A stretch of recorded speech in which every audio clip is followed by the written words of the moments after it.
N'allez pas en enfer. Vous ne pouvez imaginer le degré de la souffrance. Regardez. Qu'est-ce qu'il dit? Il dit, Abraham dit à Lazare qu'il ressuscite, qu'il aille prêcher à mes frères pour qu'ils leur disent que la vie qu'ils mènent, que l'éternité existe, que quand on meurt, on ne meurt pas. Qu'il aille leur dire que moi, leur frère, je suis dans le feu, que la seule vie que j'ai menée, je suis en train de la payer ici. Qu'il puisse aller leur dire, mais pourquoi il n'a pas dit que moi-même je ressuscite? Il devait dire, Abraham, permets-moi de ressusciter et que j'aille dire à mes frères. Non, il ne parle pas de lui. Pourquoi il sait?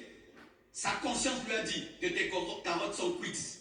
Lorsqu'on meurt sans Christ, notre conscience nous dit, tu devais être là, tu devais être là. Toi qui discutes beaucoup, tu ne discuteras pas. Tu vas dire, Seigneur, je dois être ici. J'ai été mauvais, j'ai été méchant. Vous sentez que dans ce riche, il accepte son sort.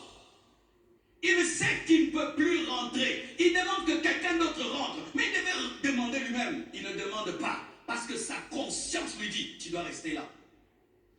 Voici le juge que tu auras dans l'éternité, toi-même.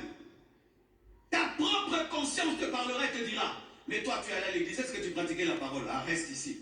Ta propre conscience te dira, mais toi, mais tu avais une vie secrète bizarre, non? Reste ici. Il savait qu'il devait être là. Il n'a rien demandé pour lui-même. Il a tout demandé pour les vivants. Parce qu'il avait la révélation que c'est en étant vivant qu'on entre dans le salut.